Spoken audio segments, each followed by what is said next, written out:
It's 73, I don't have a problem with it. Okay, The can meeting's you hear me? gonna start. Testing? We're gonna start getting people. Okay, Testing 1, 2. okay. Good evening. All right, good evening, everyone.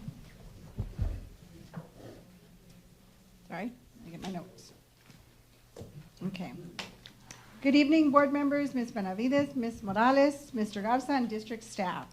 The time is 6 p.m. on this, the 13th day of February 2024, and I call this board workshop of the United Independent School District Board of Trustees to order.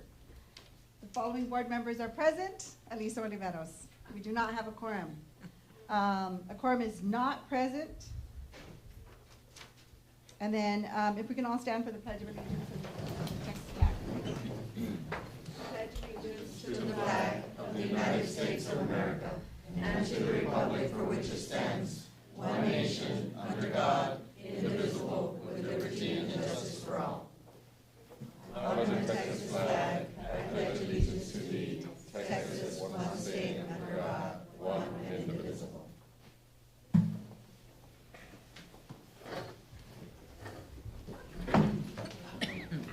Agenda item 3, we have public comments. Yes, ma'am. In no particular order, we do have public comments. The first public comment is by Paz Biggs, and she is speaking on AHS incident. Ms. Biggs?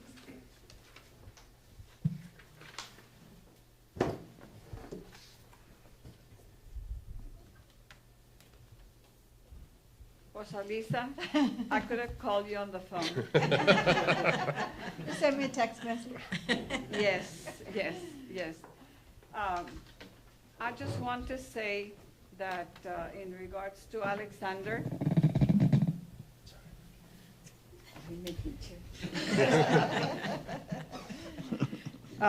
I just want to say we should thank our good Lord that nothing happened. I don't know where the other board members are, why they didn't come. They should have been here. But you can tell them that I said we should be thankful to the good Lord that nothing happened. I'm not a law enforcement officer. I'm not with safety nor anything, but I'm very grateful to our Lord. I was there by accident. I was there from 9:30 in the morning or 10 until there's Javier, very good. Very good. I could have called him as well, you know. But I was there all the time. The anguish was extreme, but I go back to what I'm here for, to thank our good Lord that nothing happened. I saw parents crying and everything, but that's besides the point. You know, law enforcement, thank you so much. You all know what you're doing, and you know what you were doing, and we trust you. We trust you. I had my niece there. It was very, very touching, you know, to see all the commotion and everything. So I just went to my car and I started praying the rosary. I don't even know how many I prayed. But that's all I wanted to say, to thank God for that nothing happened. And thank you for the support. Thank you. Thank you, Javier. Thank you, Alisa. You know, you've been here very long. And let's keep our good Lord always in mind, because he is the one who saved our children, okay? Besides what they did. So thank you very much. And God bless you all. Thank you. God bless you too. For the record, we have Michelle Molina present. And just very briefly for the record, Mr. Castillo was unable to attend due to a personal medical reason. And we do have one more public comment by Edna Olmeda. She's speaking on item 4B, discussion regarding policies and procedures.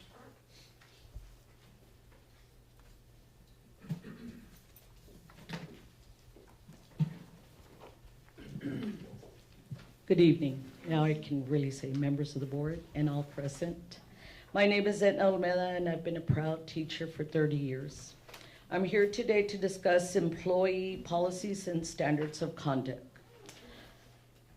At a previous meeting, I mentioned how if we were going to start cleaning house with Mr. David Gonzalez because of his actions, then let's clean house completely. I asked how many of us would still be standing. Well, it is apparent from what was said at the hearings, some of you should be considered accomplices.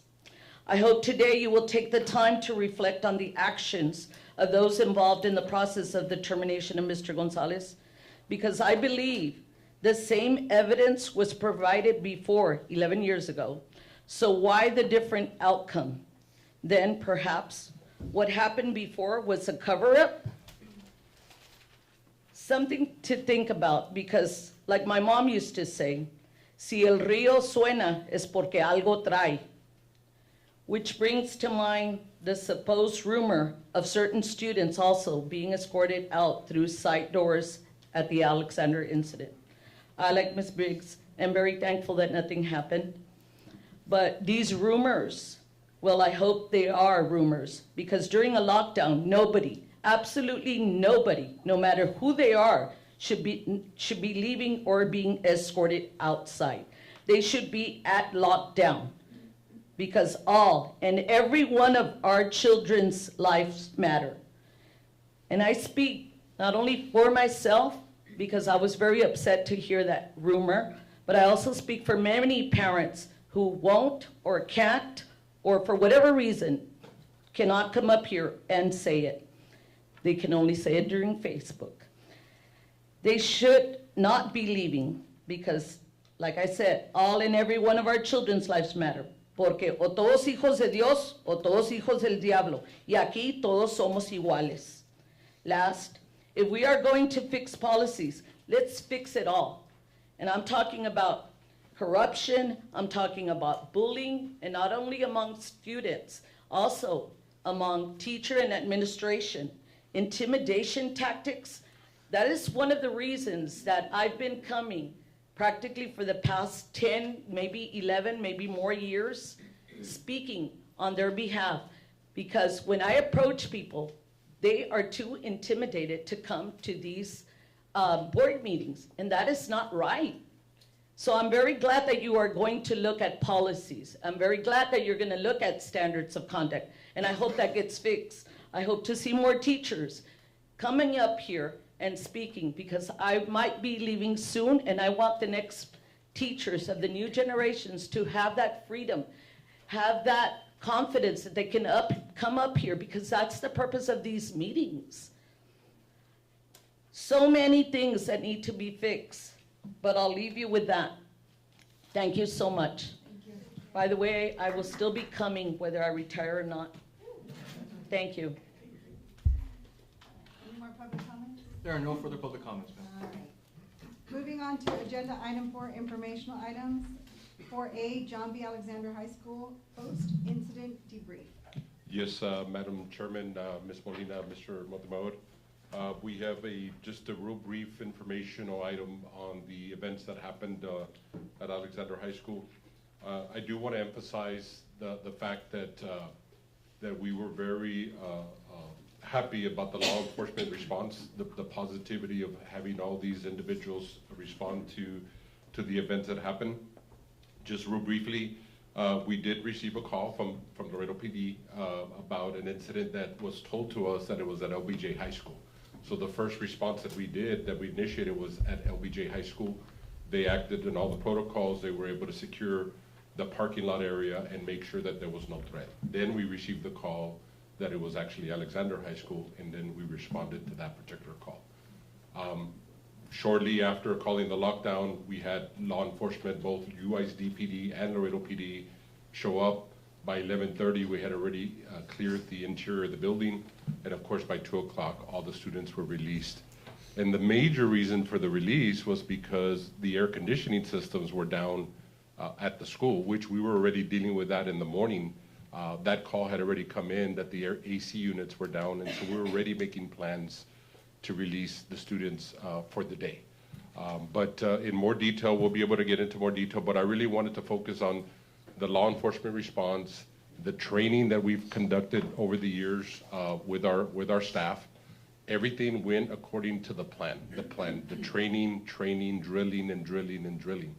When we were able to talk to our staff after the press conference and talk to all the employees there at Alexander, they understood the value of the training. They understood that the muscle memory of everything that we do has a purpose. I also brought up the fact that this board supported a locked door policy. It was controversial. We had some people push back on that.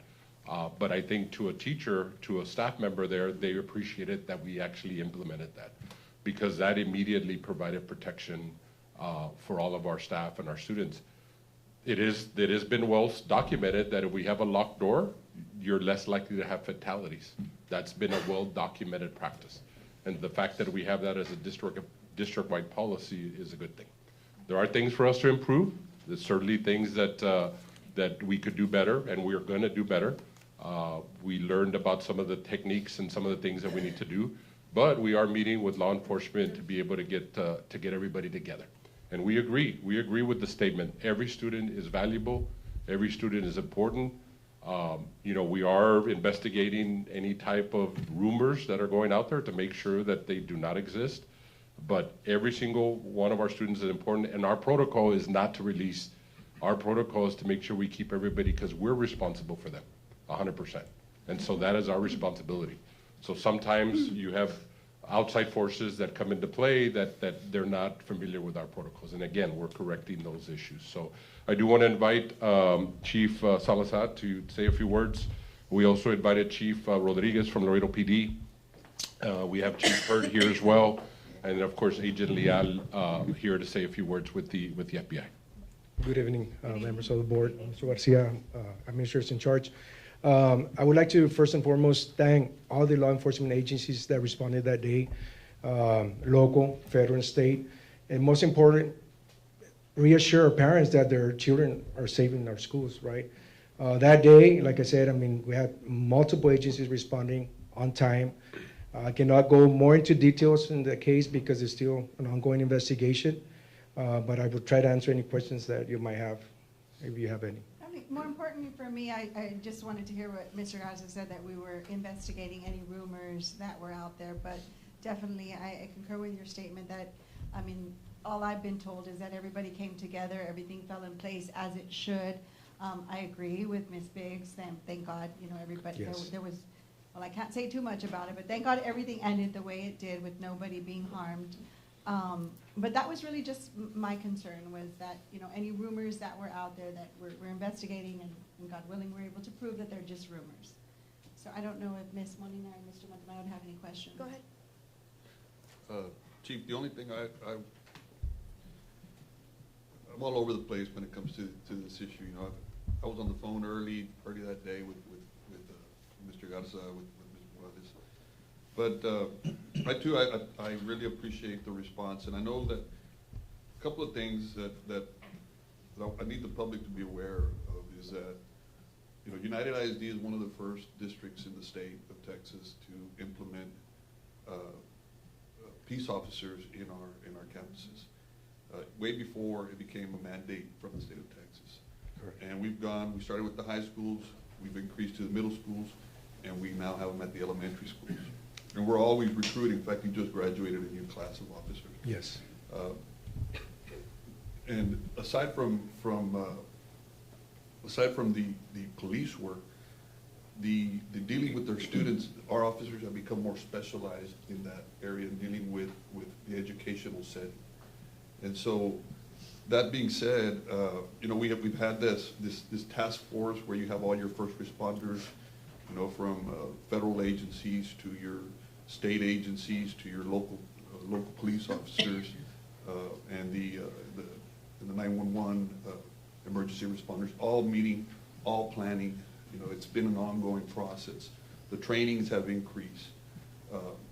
So thank God nothing happened. But I want to assure the public that at no time, from what I understand, did anybody go into that campus or go into that building with a loaded weapon or a weapon, Right. period. That's what I understand. That is correct. And so, just pretty much all your training, it's almost like an organized chaos because of how everything just goes into place real quick. But I took away that this training is effective, and we may have to, probably give more trainings out to not only the teachers, but the parents as well, so they can understand the process as well, because flooding the school, flooding the gates is really, counter to what we're trying to achieve when you have a lockdown. But I'm glad everybody is safe. I'm glad that, nothing happened, and that, the intelligence, I think, is something that, I'm trying to figure out how we can do it to get these alerts quicker. How we can do it to get this information to our officers and our schools quicker. I kind of think that if there was going to be a gunman, I don't think he'd be posting it on Facebook. Yeah. I don't think he'd be advertising out in public. We're lucky that we have a lot of these, and we have these daily, almost daily. At the different middle schools, people riding the wall, I'm going to shoot the school. At the, you get alerts at the high schools all the time about hey, tomorrow I'm gonna go and shoot everybody. And and your PD and your department has done an excellent job in filtering out what is valid, going to the houses and conducting the searches in the homes, communicating with the parents, communicating with the students. All that's real important. And so I want the public to be assured that we will do everything we can to keep our students safe. When they drop off their kids in the morning, they're going to pick them up in the afternoon, God willing. And so, but that's almost the new front line, so to speak, are the schools. But Lakewood Church, it's not only in the schools, it's everywhere, and it can be in any crowd.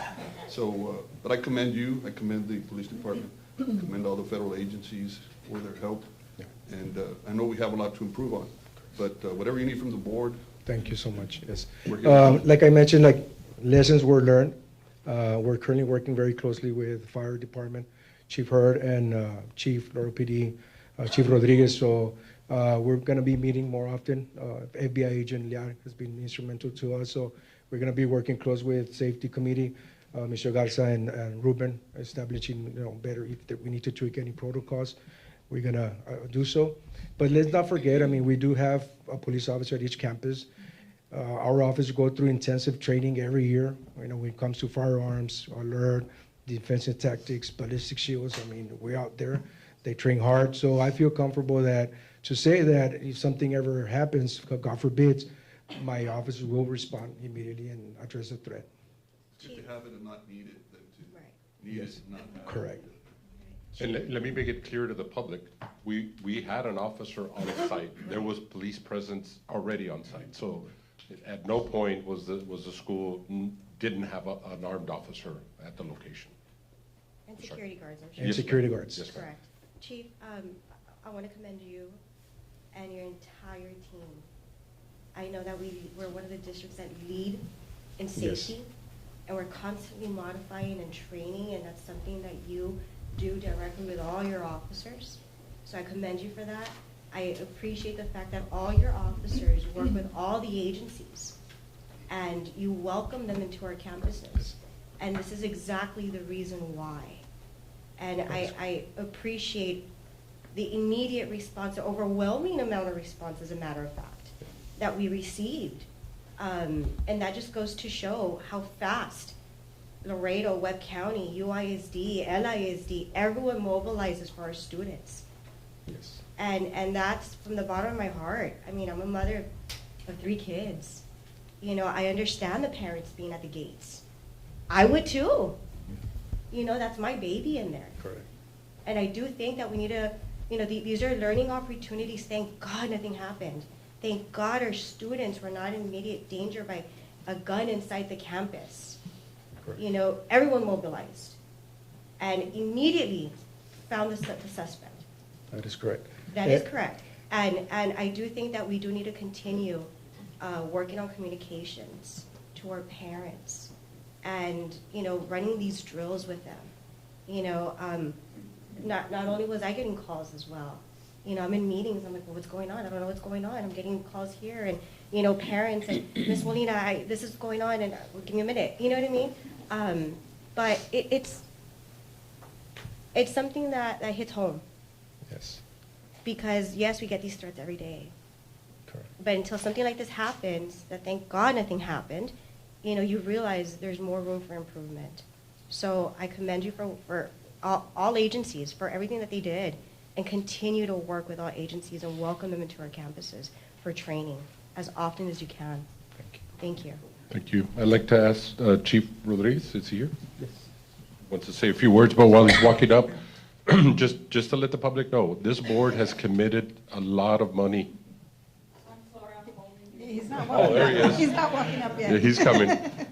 This board has committed a lot of funds to be able to support safety and security for our district. In the 2013 bond, we committed $11 million of bond money to be able to upgrade our security stations. We're one of the few school districts that actually have a security station before you can walk in the building, has a man trap in it. We have access control systems. We've upgraded our security systems. We've replaced different fire sensors and security sensors. We spent $800,000 on film, protective film, around the perimeter of our school buildings. We have $700,000 that we invested in new weapons detection systems that we have now at our ball games, at our high schools, at our middle schools. And then we just invested $1 million to upgrade our radios for Laredo PD, for UISD PD, that will connect directly with all the agencies directly. So this board has committed a lot of money to making sure that we're committed, and Mr. Montemod hit it on the head. Way before they enacted a law, way before, 10 years ago, we committed to having armed officers on our campus. We are literally the third largest police force, local police force in our county. You know, we have almost 100 officers in our payroll, and so that's a major commitment. That's millions of dollars in payroll to be able to make sure that we're providing the safety and security for all our students and staff. Yeah, Chief? and last summer when I was at a conference and I was in a room larger than this, full of all the school districts in the state, school districts were talking about how they can start That's correct. a police department, and I was just in the back listening, you know, knowing where we were.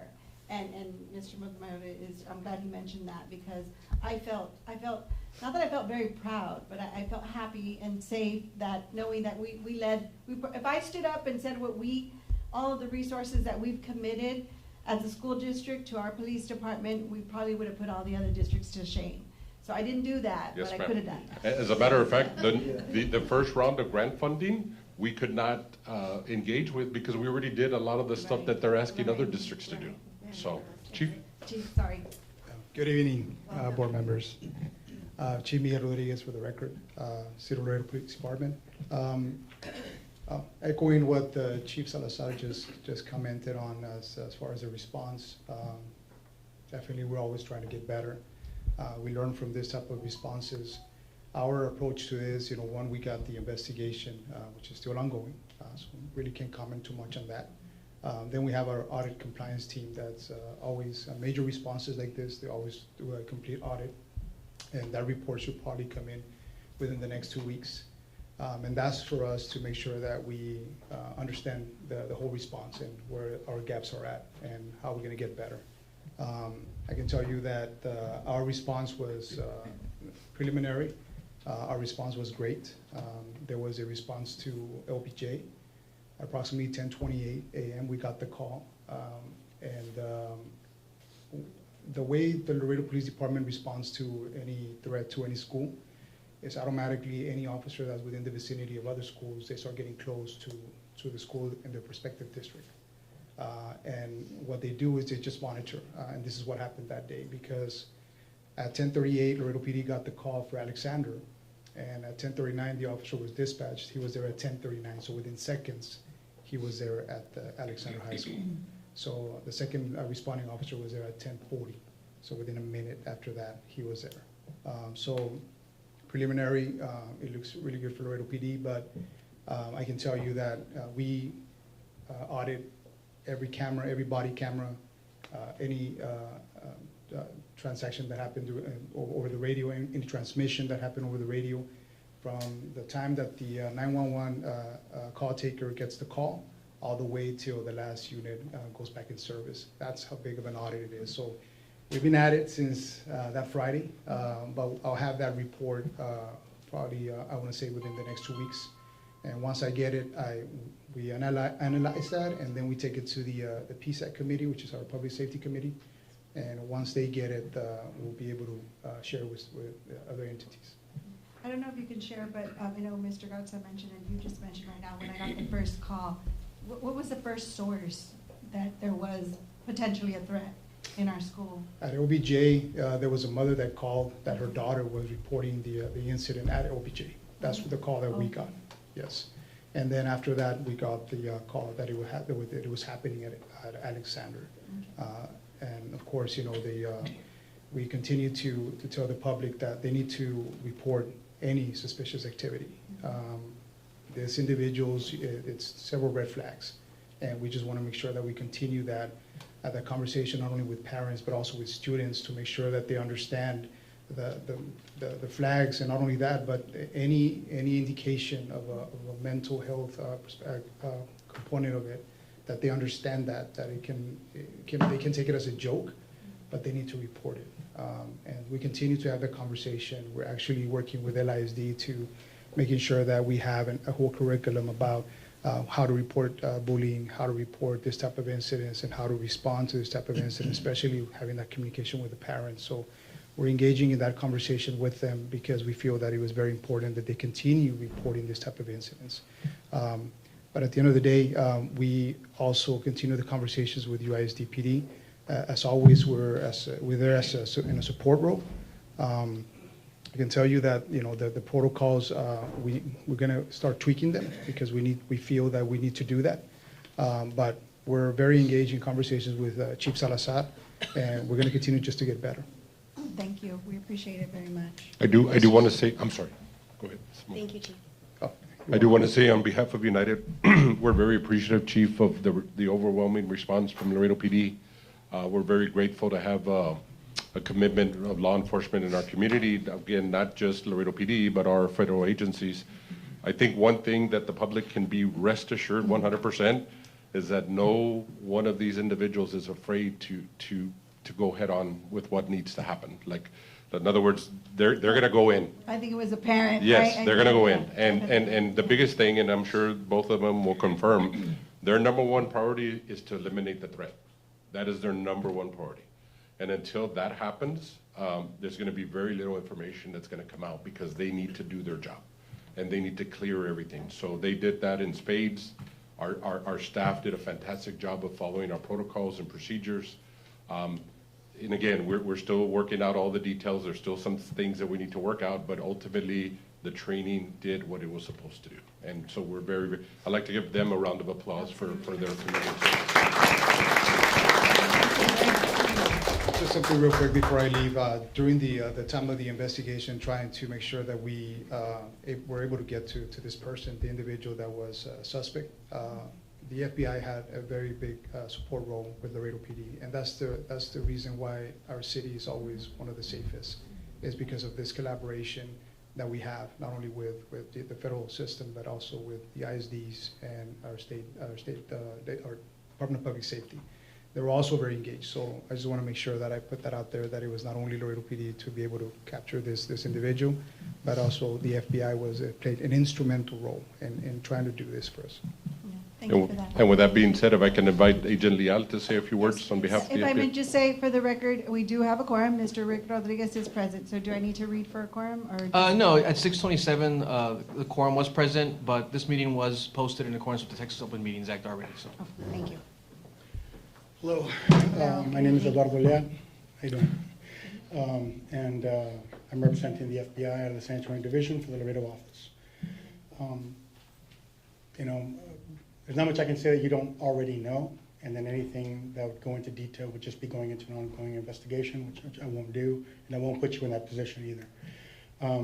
But I can tell you that the collaboration, the work that went into that particular day was as good as could be expected, given the circumstances.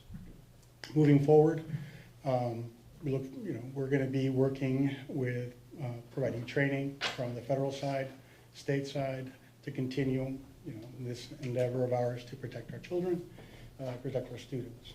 And the FBI is fully backing UISD, LISD, the Laredo Police Department, Fire Department was instrumental as well.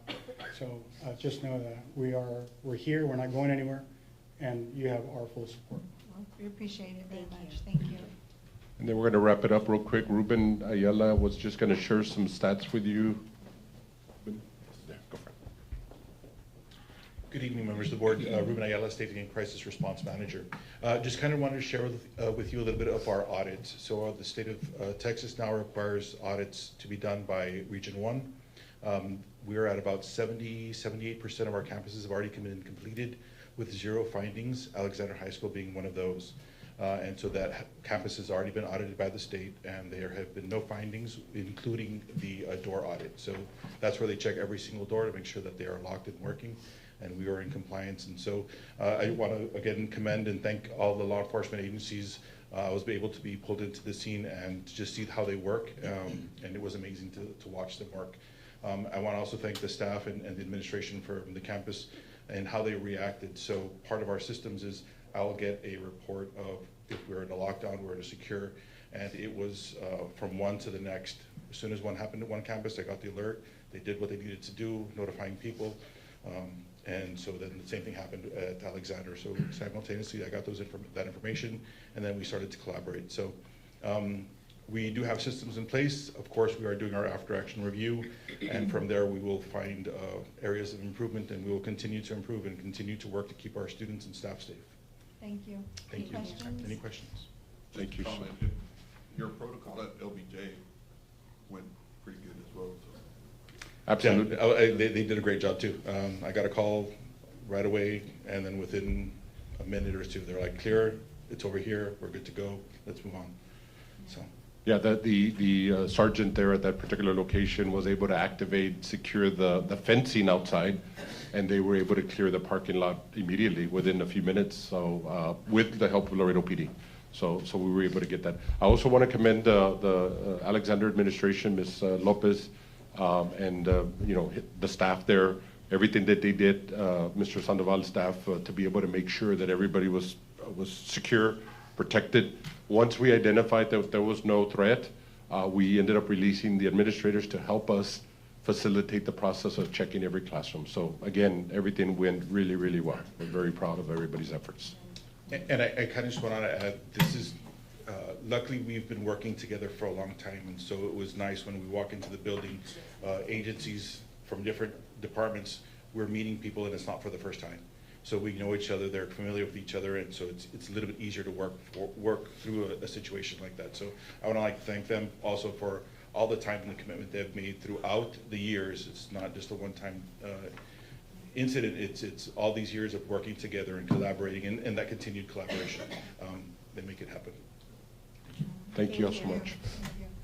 I know Mr. Sandoval is here. You want to say any words or anything? I know you weren't there that day, I'm told. No, I was unfortunately or fortunately, I called in that morning.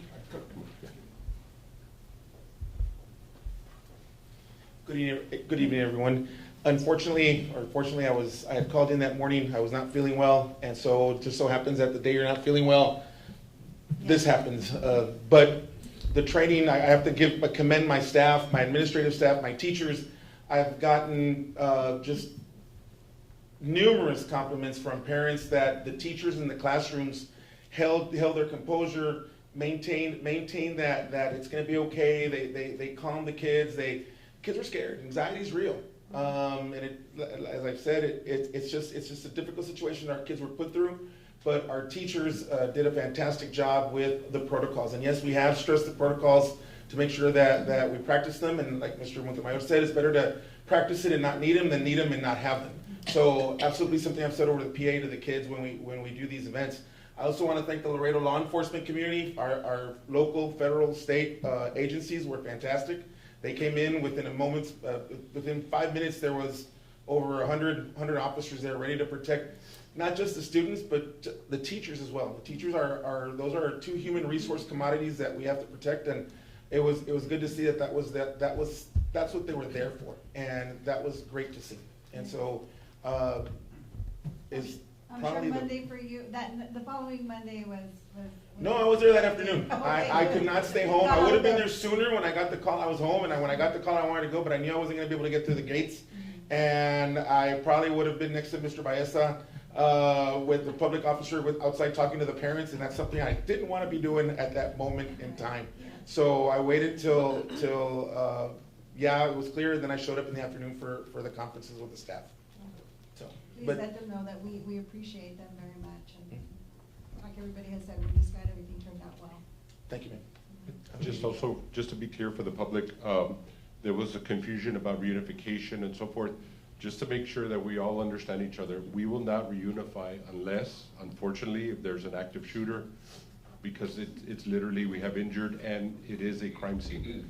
In this particular case, that there was no threat, there would not ever be a reunification off-site. We'll have a controlled release at the location. So that will be our protocol. That has always been our protocol, but we're letting the public know. You mentioned that we did reunification, it was because of the air conditioning system.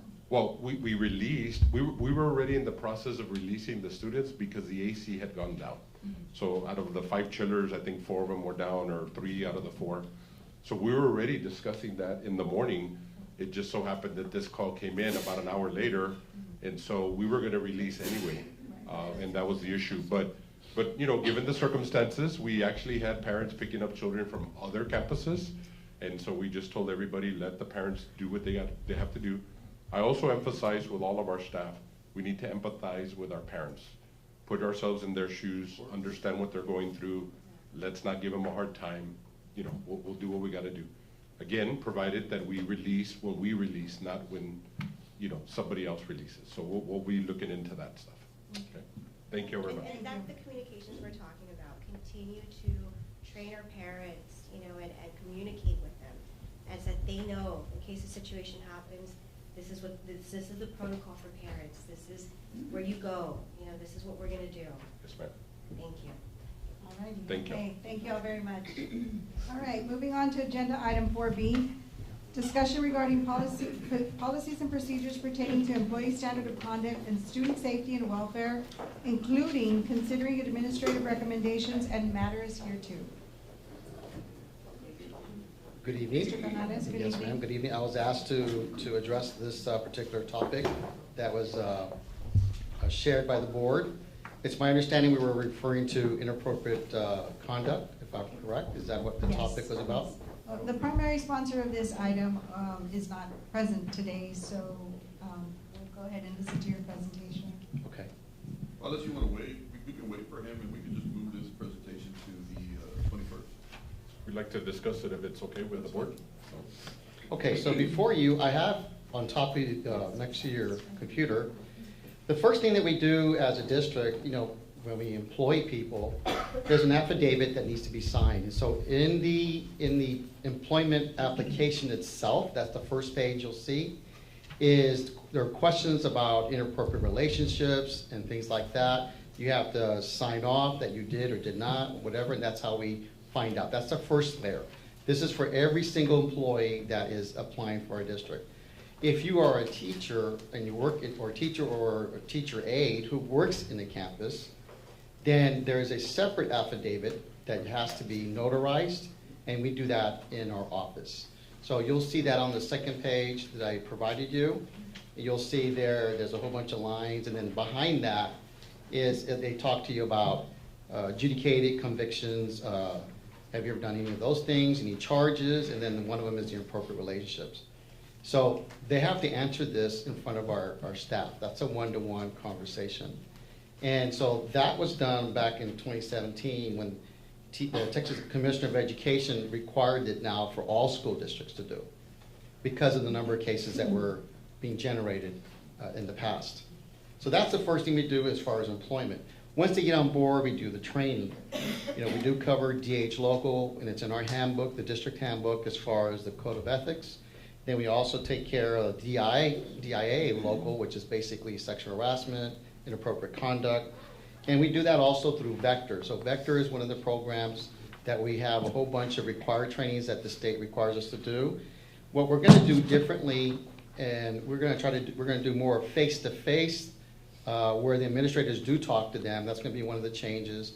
We kept it vector because our teachers were complaining that when they have those beginning of the year meetings, you know, it's just, they're inundated with all these required trainings that the state has. So this is kind of like a sidebar. We kind of moved to vector.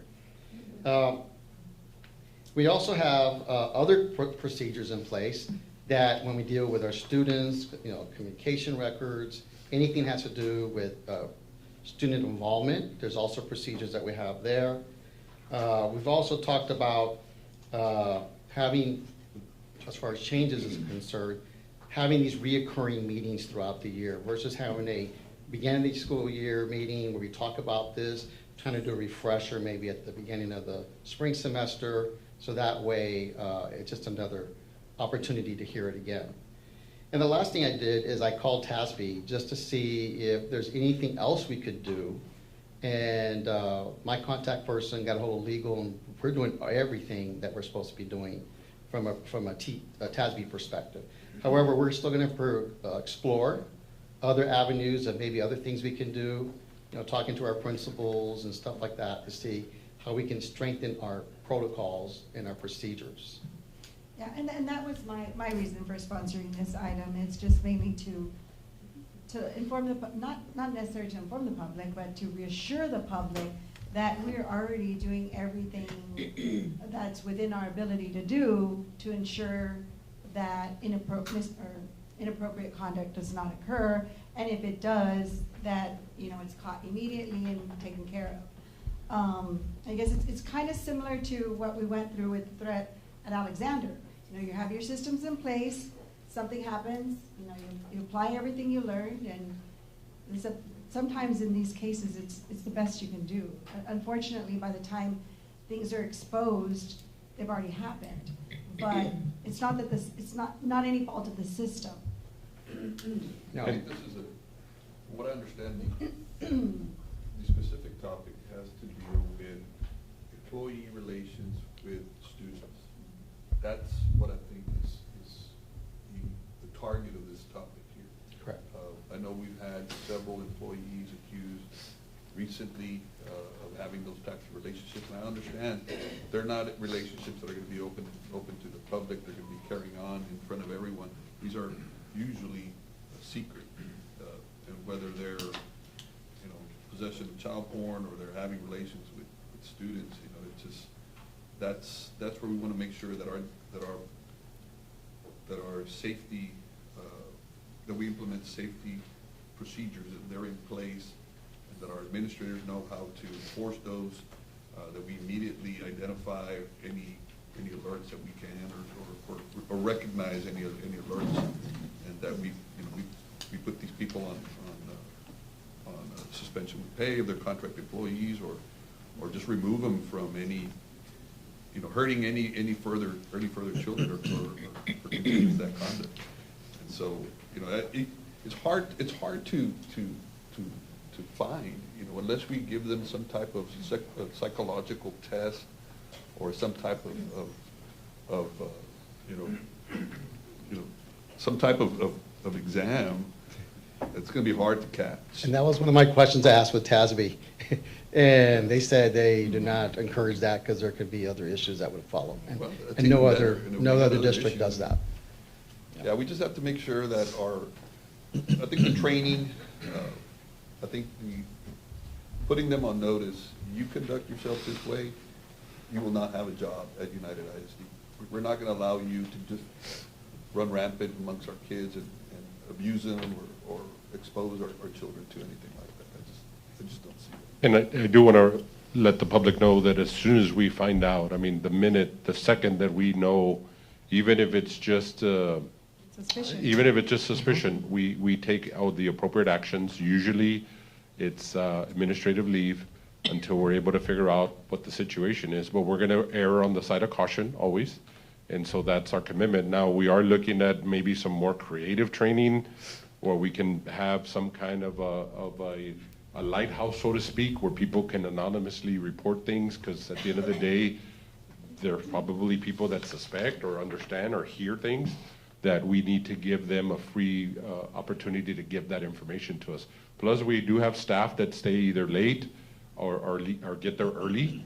And so they also see things that potentially they can report to. And so I think the biggest thing is, can they do it anonymously without getting themselves involved, quote unquote, right? So. And now you have technological limits as well. They can't access certain websites, they can't access certain information. So all those are things that we have in place already, but it still happens. And so Just if I could add from a legal perspective, we also conduct training with employees through the Office of Human Resources. We've conducted that yearly for the past several years. This year in particular, we have also provided, I think, already 2 additional trainings, and I think we're working on a third, to specific groups that do spend more time with children, band directors, coaches, because the statistics do show that that is normally the group that is involved in these inappropriate relationships. Unfortunately, it's just a statistics. It's not that they're bad people or anything. It's just because they spend more time alone with these students before and after school. And I think locally what we've seen is they are that demographic as well. So we've been doing a lot of trainings. There are already policies in place. The district has legal and local policies that do address inappropriate relationships with students. And as been mentioned before, as soon as the district receives notice, Mr. Canales and his HR staff, Mrs. Garner, work to investigate. They work in conjunction with law enforcement immediately. A lot of times I know it's frustrating to the public because social media may break an alleged inappropriate relationship before the district is ready to release any information. For obvious reasons, I think you heard it tonight also about the Alexander incident, that we cannot release information until we have, in conjunction with law enforcement, enough evidence to proceed, both administratively and criminally. So I want the public to rest assured that as soon as the district is able to, in conjunction with our office as legal counsel, we do permit a statement to be released. And the law even protects some privacy of these individuals who are accused of these crimes, unfortunately. So we're not withholding information or failing to confirm the information. We just also have to respect some rights that these individuals that are accused of these crimes do have in statute. And of course, it's difficult to find these relationships. Asking employees a question, if you are in an inappropriate relationship with a student, I don't think that's going to be answered honestly.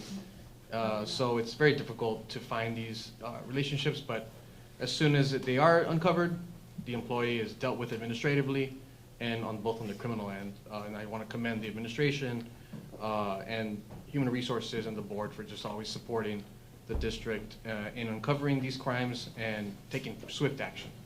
Thank you. And you said something very important, Mr. Garza. Providing that safe environment to be able to speak up. And I see it. We have the processes in place.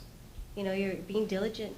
You're doing what you have to do. You're doing the trainings, not just administratively, the campuses. We invite agencies to come in and train, right? You're doing what you have to do. And even our attorneys are getting involved too. But I would like to see, you implement something maybe at another level to train our students. If you see this, Yes, ma'am. Speak up, and it's okay to speak up.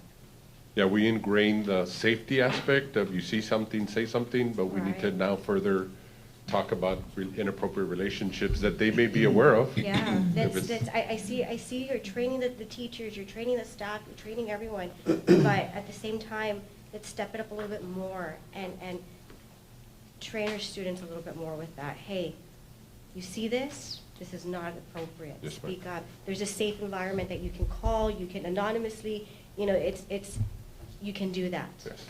Yes, ma'am. All right, thank you very much. Thank you. Okay, moving on to agenda item 4C, 2023 Results-Driven Accountability Report. Good evening, members of the boards and AIC in charge. I have happy news. So we're going to start off with the results-driven accountability for 2023, and I am Maria Arámbula Ruiz, the Director for Bilingual Education, so my portion will be the happy news of how our students that are most at risk are doing, and I can tell you they're doing phenomenal. So as we go on, we have in our area 12 indicators that we look at to see how well our bilingual kids are doing. And in this type of report, what we want to see is that we score a 0, because 0 is good, but then there are other scores that go all the way up to a level 4 and 5. And what we want to see is 0. So 0 is good. So if we look down the report where it says performance level, right in this area, we see all straight coming down zeros, which is that our kids in bilingual education that are emergent bilingual are doing well. We continue on with comparing the scores from last year to this year. Last year we had a couple of 1s. This year, as you can see from the indicator in the performance level counts, 11 of the indicators are at 0, and then 19 were for reporting purposes only. So a determination level that we received as a report card is that we met requirements. So a big round of applause to our teachers that do and work with their kids in the classroom, and happily say that our bilingual students are being successful. So I'll pass out, the next person will be Ms. Laura de los Santos with special education. I'm sorry, Ms. Adriana Ramirez with next federal programs. I'm sorry.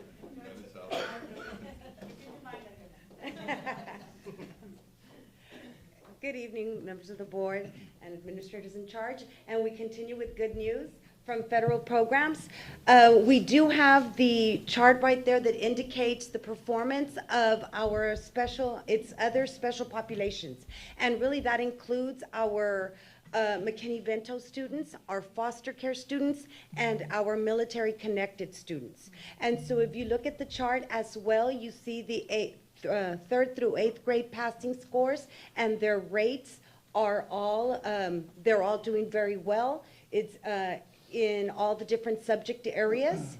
Then right under that, we have the STAR EOC at the high school level for the same population, and you also see their performance there that is right on target, very high scores. And then we have, they also look at the graduation rate for these particular population, which is at 92.6%. We have the annual dropout rate at a 0.7. And they're looking at the dyslexia population, and that is at this point still for report only. So then if we look at our performance level summary, we had 10 different categories for these populations that I discussed. And they were all at 0, and 0 is great. So that's all good news. Also, in our report, they look at federally required elements. So under that, we have state performance plan compliance indicators. We have valid, reliable, and timely data, status of uncorrected noncompliance, and financial audits. And all of those are 0, and 0 is good. So that is the best, so we're excited about that. So our determination level, we meet all of the requirements. Our students are performing very well, and again, we applaud our campuses, our administrators, our teachers that work and can identify, they know their students, they know their needs. And we also appreciate the guidance of curriculum and instruction for this. Thank you. Thank you. Congratulations. Hello, everyone. Good evening. Good evening. We'll continue with good news. So, special education. Our students, our department, we are monitored through 18 indicators. And like my colleagues have said, 0 is good. So, as we go down the different indicators, we see domain 1, which is 1 through the academics. Domain 1 is from 1 through 5, and what is measured there are state assessments for the different grade levels, and this is STAR, STAR Alt for our students. As you can see, if we look at the performance level, they're all at 0. That means that our students are performing, that the instruction is strong, and they're doing well in their assessments. We go on to the different indicators, so we have domain 2, post-secondary, and then domain 3. So if looking at all the performance levels, we do have 2 areas that are a concern to us. If you look at, like they said, 0 is great. We do have our social studies where we garnered a level 3. So we are looking at that. And then also, we are looking at our babies, our EC through 5-year-olds, which are our students that are identified through Child Find. It's mostly our speech students. There we also garnered a 3, so we are looking at that. But overall, we have been able to continue being successful. Years past, we had a determination level of 3. Now, last year, we were able to garner a 1. We are there. Even though we've had an influx of students coming into our program, due to the leadership at the campus and the strong instructional practices, we are able to remain at a determination level of 1. And then if we go to the federally required elements, we are 0s all the way down. So again, we are working on the 2 areas where we did garner 2 3s, and we're working on that. But overall, very, very good for our department and of course for our district. We're doing a great job. What is the scale? 0 to what? 0 to 3. 0 to 3, okay. 3 being the work. Excuse me? 3 being the. Well, 4. Okay. Yes. 4, okay. We have 2 3s. We don't, that's as far as we've gotten, and it's only in those 2 areas, but we are working on them. Yeah, and I mean, you need to take into accountability the population that you're serving. Yes. And so there's probably multiple factors that come to play, not just a disability, but it could be a language barrier. I mean, there's many reasons for that. I won't hold that against you because I believe it's demographically where we are and the challenges that we face in our community. And the 18 indicators, it goes all the way from our EC, our early childhood, all the way to our graduate students, even our cherished students. So it's a big variety. They look at everything, but I think we're doing excellent, especially when I started here 3 years ago in this department, we were 4,700 students. Now we're over 6,400 students. And just this morning, I have 600 students that are still waiting to be assessed. So 30 to 40% of those students will be serviced through our program. So, like you said, through the different areas, through the different services that we provide, and even with that, because the leadership that we have at the campuses, because our instructional practices are so well-grounded, we are still being able to maintain these types of levels. So it's really, really good. And that influx that you spoke about, is that at the elementary level? It's really everywhere, but yes, I mean, the major identification is at elementary. But remember that now dyslexia is That's what under. I was going to say, does it include the dyslexia population? Yes. 'Cause previously they were 504. Yes. And now they're. Now I they're- disagree with that, but that comes from above, right? Yes, So we just absolutely. follow it.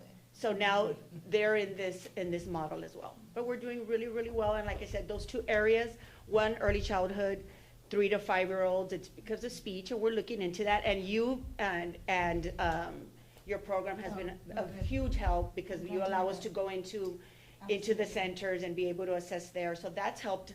Honestly, that's helped it because I feel that would have made that level go higher. Yes. So we're doing that. Not because I am on the UISD board, but UISD, I mean, we see more, don't tell LISD, but we see more involvement from special ed from UISD than we do from the other school districts. So I commend you. No, thank you. And thank you for all the support. And there's Thank you, no board doubt members. that you all are doing an amazing job. I've been there, I've seen it. I see the teachers, the students, and they're thriving. And I know you guys are doing an amazing job, so thank you. Thank you. We couldn't do this without the support, of course, of curriculum and instruction, our administrators in charge, and ultimately, your all support. Thank you. Thank you. Congratulations. Good job. No, thank you. Great job. Okay, agenda item D, mental health services provided to United ISD. Good evening, members of the board, administrators in charge, and members of the audience. For the record, my name is Melissa Ramirez. I'm the Director of Guidance and Counseling. Before I go into this presentation, I just do want to mention regarding the Alexander incident. I want the board members to know that Border Region also reaches out to us if they need to deploy any licensed professional counselors to assist our counselors. So we have that relationship, that communication. They did send the people over, but the students were dismissed.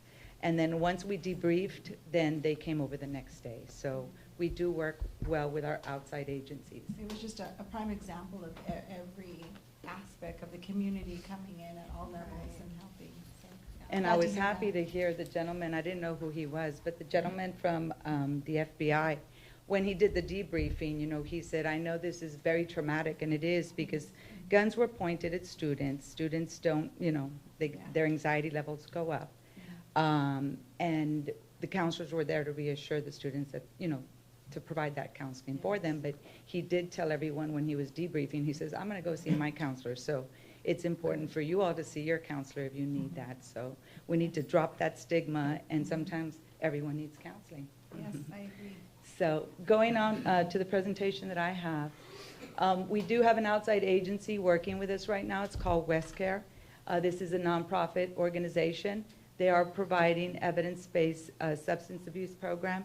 Now we need to keep in mind, right now they're helping us with our middle school students, and this program is being offered by the people who are trained from WestCare, okay? They are coming in, these are some stats that they gave us. This is based on Salvador Garcia's students that they service, 6th, 7th, and 8th. And as you could see, the pre and post tests that are there and the rate of change that took place. It is a module-based program that they work with the students. The counselors help with the logistics of it. And you can see the rate of change there, and it was very positive. The students did enjoy the program, and so we're rolling that program over. They've finished with Salvador Garcia, now they're over at Los Obispos Middle School and Lamar Bruni. And But- just keep in mind that this is done by the people who are trained from WestCare. So how are they picking their target population? It's the entire grade level. Okay, good. It's the entire grade level. Is it part of a curriculum there? It's Botman life skills that they bring in, and they're funded with this, and so every student who goes through the entire module program, there is a money that is given to the principal, an incentive that is given to the principal, and this particular principal took the entire 6th, 7th, and 8th grade student body over to the aquarium in Corpus Christi, based on the funding that's coming from WestCare. Well, after this, I'll talk to you, but just kind of like, is this something that we have, like at Step Academy? We're eventually going to get there through the outside agencies that are helping us. We also have SCAN going to Step Academy, yes. So right now they're currently at Los Obispos and Lamar Bruni, okay? This is our student safety and support plan. This is up until December. Whenever there are suicide ideations, we need to make sure that there is a safety plan for every child. And that safety plan is conducted by the counselor who received the outcry and the student, okay? Right now, up until December, we have had 26 students in the elementary level have a suicide outcry. Middle school, 45, high school, 36, a total of 106 students who have had suicide outcries. The different form, written, verbal, what? All kinds of forms. It could be written, it could be verbal. We take everything very serious. Counselor brings in the student, and there is a protocol that we have where we have to make sure that the parent signs off that they were notified of the ideation. Depending on the level of the ideation, then sometimes that student needs to be referred out. Sometimes these students have been hospitalized. If they've been hospitalized, we still have a protocol as well. They need to come back when they enter, share that information with the administrative staff, with the counselor, so that we can make sure that we keep that safety plan in place. We also we have communities in schools, and thank you to you guys for allowing more sites to have supervisors or communities in schools in our campuses. When I first started 5 years ago, we only had 4, now we're up to 15, okay? So it's great, and they help us with all kinds of services, whether it be clothing, whether it be hygiene, home visits, parent sessions. They help us with all the students. They do have a caseload, though minimum of 102. However, they do support the entire campus. They also have, and you can see there, they also work with the students on a one-to-one, with academics, with attendance, with behavior. And these are the numbers that we have projected there. If there is a child that's on that suicide ideation list, we also work with Pillar through CIS, and these students get put on a short list, okay? Because as you know, our outside agencies are inundated with student referrals, and if they go through CIS, they're shortlisted, okay? So that's a benefit to our district. And then TChat, this is so important to us, direct services as well. This is Texas Child Health Access through telemedicine. This is a free service to us from UTRGV with the School of Medicine. And we are one of, this region runs from Brownsville to Corpus all the way to Laredo, and we're one of the districts that has the entire schools with TCHA. And this is telehealth on the campus, on each campus, and it's free.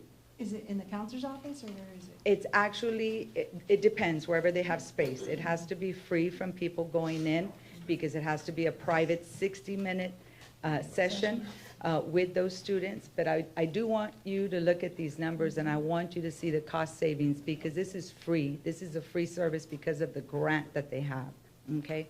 So at the elementary school, we have 134 students that have already received therapy session, and this is 60-minute session. So if you multiply that times the cost of a therapy session, which a therapy session could run anywhere from $200 to $300, multiply that times 134. Also at the elementary, we have had 38 psychiatric visits, and all of this telehealth is done at the campus, and the parents could come in, and they're also part of the first session, every first session that they have. Sorry, are those numbers part of the same? They can be. Have the suicide ideation? Not necessarily, but they can be, because the suicide ideation depends on the level that they're at. So we categorize the suicide ideation, whether it's a low, a mid, or a high. So it just depends. So this could be a completely different. It could be a completely different set, yes. So we have, and you know how much, if you don't know, a psychiatric session right now will cost you anywhere from $300 to $450. So this is a cost savings to our parents as well. And those students are not falling through the cracks because once they go through this, it's a bridge of care. Then we either refer them to an outside agency and the counselor makes sure that she's working with them as well because the students are in our campuses, 8 hours a day. Middle school, we've had 117 referrals, 101 in therapy sessions, and 16 psychiatric sessions already completed. High school, therapy sessions 63, and psychiatric visits 18. So this is an excellent service that we are utilizing here at UISD at every single campus, even STEP Academy. Any questions? No question. I just want to add, I want to commend Ms. Ramirez. And last week we celebrated our counselors. It was Counselors Week, and I know that she had a very nice meeting and a nice celebration for our counselors. We know that our counselors, especially post-COVID, have been very overwhelmed with the needs of our students, social and emotional needs of our students. And Ms. Ramirez has been very proactive in looking for services so that our students and our families have more access to the services that unfortunately we lack a lot of resources in our community. But I want to commend Ms. Ramirez and her team of counselors who really have been very proactive to help our students. Thanks, congratulations. Thank you. Thank you.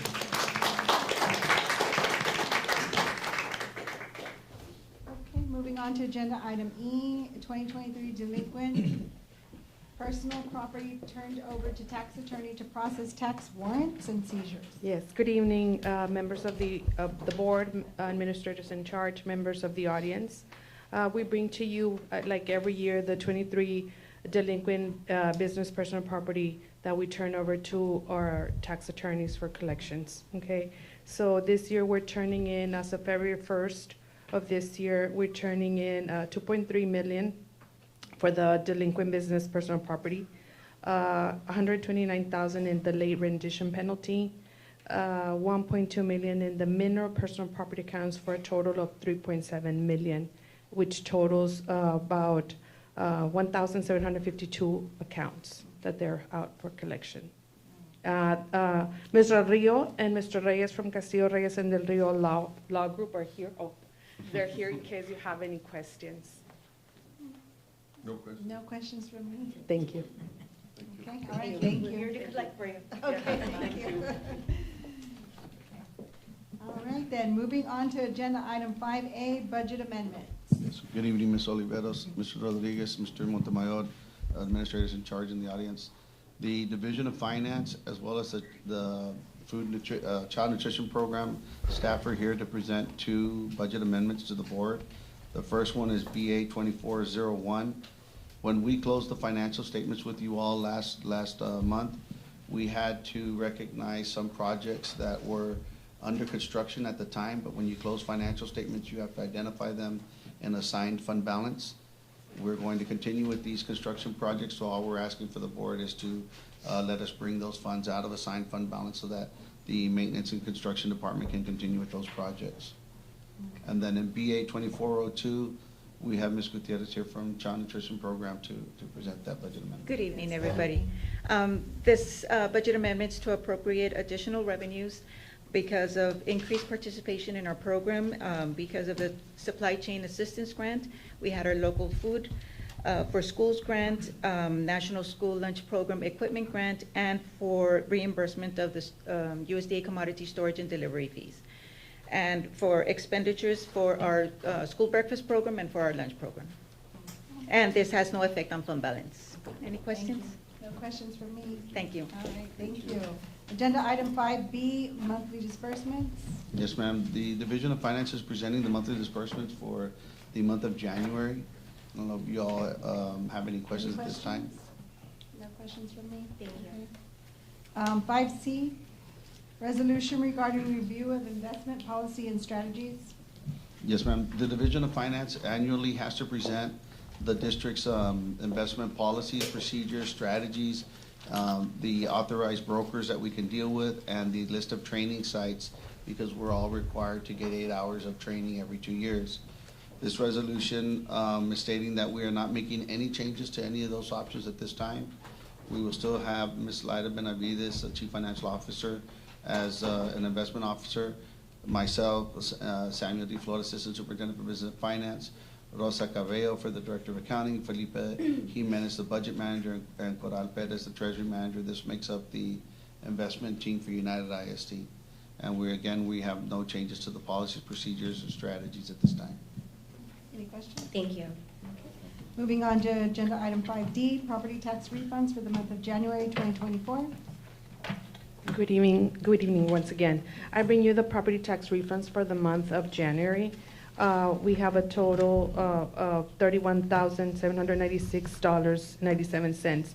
There is an item that's listed twice, so we'll make the revision to take to the board for, Joey will bring it down to $27,671. All right, do you have any questions? Thank you. Okay, moving on to agenda item 5E, awarding bids, proposals, qualifications, and extensions. Good evening, members of the board, administration in charge, and audience. We have the following for your consideration.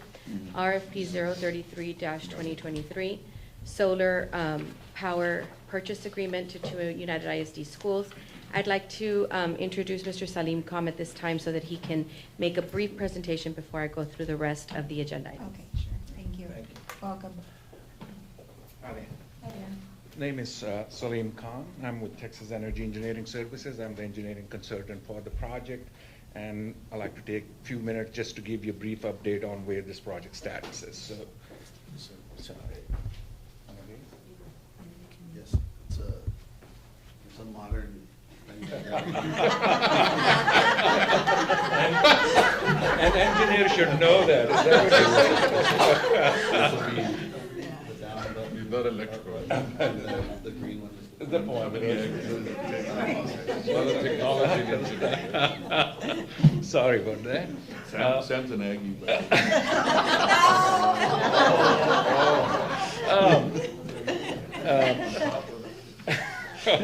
Just like to start up by kind of pointing out that the initial consultation on this project started way back in early 2023, basically. It was supposed to be a pilot. It is a pilot project. We wanted to try the 2 campuses and see how that goes, and then once we have some results, then we continue going forward from there. So the district had decided to do a purchase power agreement type of a contract for the solar sustainable project. What is a purchase power agreement? In that, it's primarily a project in which you're not putting any money down, so there's no money from the school district going into this thing, and then you try to you look at the savings generated from that, and then there are some savings associated with when the project is installed from the solar generation on the site. very different than your residential site. There's a larger scale basically, so just keeping that in mind over there. Two sites were selected, Molina Middle School and San Isidro Elementary School.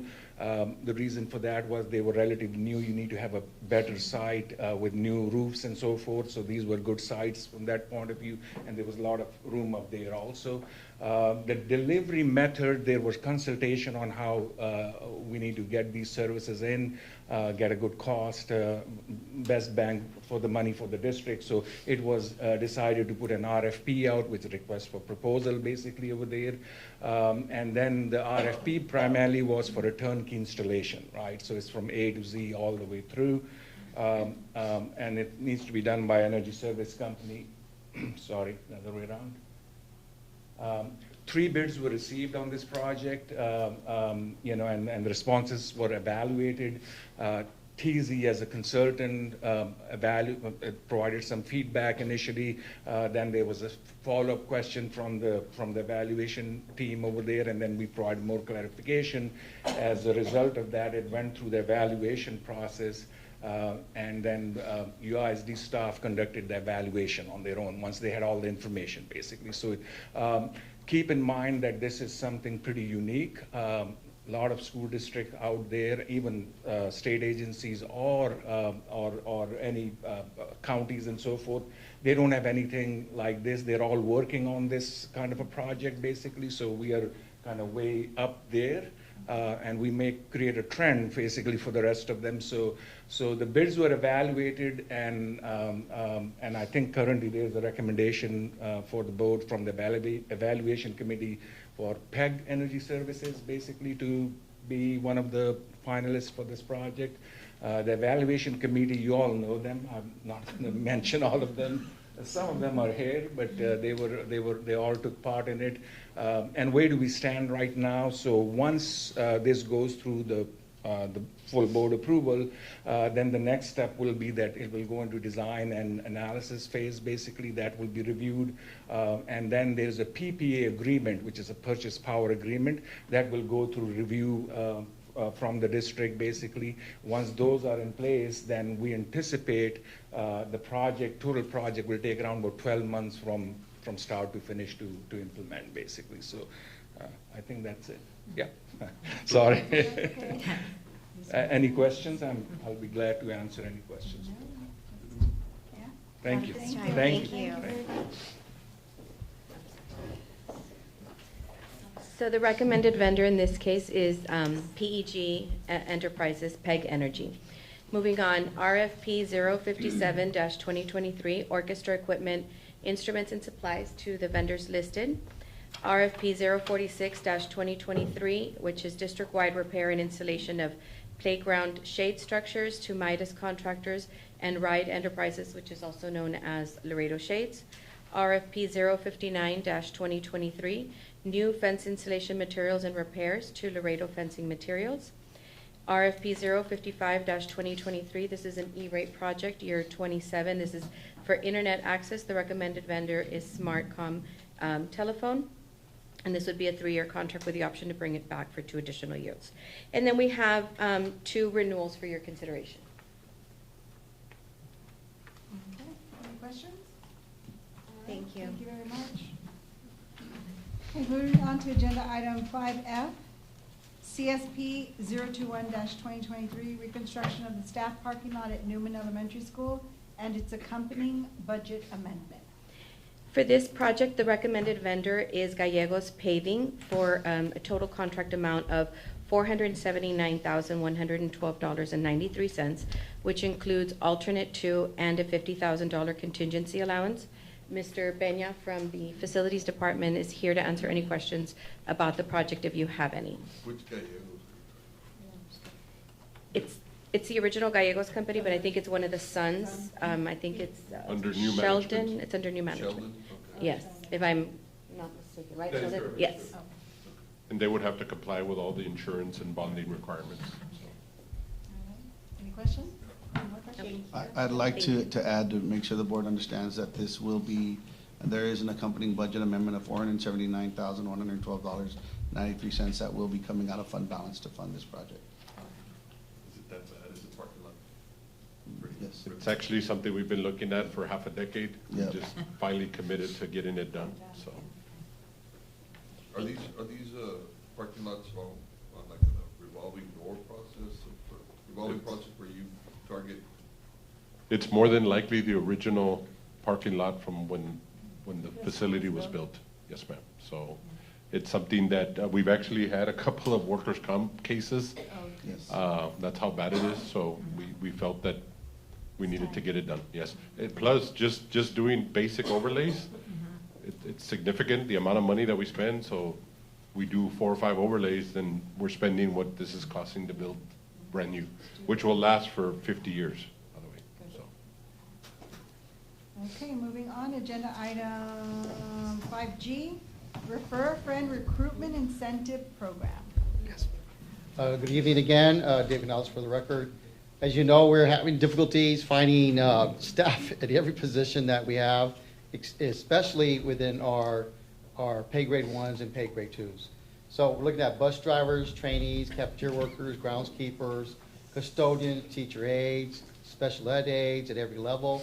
We're trying to find a way where we can recruit and other ways of doing this. So we put up billboards, we share this, but if there is an incentive involved, we're hoping that instead of having our HR office being the recruiters, we now have 6,000 employees that will be helping us to recruit, that will recruit maybe their friends or their neighbors, because they'll get something out of this. So after 90 days of them working, if they're recommended, after the 90 days, then there'll be like a little small bonus for them. Anyone, any employee. Any full-time employee. Any full-time employee, make that very clear, because we do have part-times, we have subs. Yeah. We're talking about full-time employees because of the payout, it needs to be a full-time employee. So, for instance, you can't have, like, if I'm the one that's recommending Mr. Gatsa for a position, I cannot. That's correct. Yeah, and the whole HR department cannot either. Yeah. You're excluded. We're excluded. Any questions? Doesn't mean I won't still recruit, but I'll be recruited. Of course, yes. But not for an incentive. No, for Part of this incentive. job. Good at all you need. Yes, so we're hoping that next Wednesday you will be able to approve this. Thank you, Mr. Fernandez. Moving on to agenda item 5H, resolution to approve employee compensation for an emergency closure due to a security and safety event on February 2nd, 2024 at John B. Alexander High School. Yes, so as you know, because of this day, there was an early release for our employees. So we'll be asking you on next Wednesday to also approve this as well so they can be compensated. And there's a resolution behind that. Thank you. Agenda item 5I, resolution to approve employee compensation for emergency closure due to a break in the main water line on February 6, 2024 at Veterans Memorial Elementary School and Lamar Bruni Vergara Middle School. So it seems like we have this common story every year. And so that we know that the city had difficulties finding this break, and they had to dig pretty deep to find it. So they wouldn't be able to have us get it repaired within time of the academic day, so we had to not have school. So we're going to do the same thing. We're going to be asking to help compensate these folks that had to go home that day, and that way it's not their fault that this occurred. Okay, thank you. Moving on to agenda item 5J, approval of legal services engagement with the Fisher firm for services related to the board's consideration of the independent hearing examiner's recommendation and presentation of petitioner and respondent in DEA docket number 015-LH10-2023, United ISD versus David H. Gonzalez, and pursuant to Texas Education Code Section 21.258C. Yes, trustees, this item, as you know, Mr. Gonzalez was proposed for termination and a recommendation was issued by the independent hearing examiner under the Education Code Section 21.258C. When Mr. Gonzalez and the board's independent counsel, Thompson and Horton, provide oral argument next week, the board, after hearing oral argument, is allowed to consult with an independent counsel aside from general counsel and aside from your independent counsel, your prosecuting counsel, to discuss the recommendation and what the board's options are regarding that, so that we bring this item for approval next Wednesday, given the short timelines. Okay. All right. Agenda item K, Approval to authorize Troutman and Garcia Attorneys at Law, PLLC, to intervene on behalf of United ISD in cause number 2023 SC015339J2 and matters incident thereto. So again, trustees, on this item, we're hoping to be approved next Wednesday. UISD was sued in JP Court. UISD's employee was also sued in JP Court. UISD did not receive notice of that lawsuit until it was too late. Therefore, UISD was unable to assert sovereign immunity, and a judgment was taken against the employee. There's some procedural issues present in the case, but we are asking for authorization to enter into the case on behalf of United ISD and not, on behalf of United ISD to assert our sovereign immunity and hopefully get the rightful outcome that should have been taken from the very beginning. Yes, we have to take a stance on this to protect our employees from these type of situations going forward. Is it like a pro se? It's a pro se plaintiff, yes, sir. So UISD normally is supposed to be served with citation. UISD was not served, so. Agenda item L, requests from board members in regards to use of discretionary funds for various projects and campuses. Madam Chairman, Mr. Montemod, just the information that you have in your packet are the requests that we have. We have no additional requests. All right, moving on. Adjournment? Motion for adjournment? We don't need a motion. We don't have a quorum anymore. You didn't adjourn. Thank you.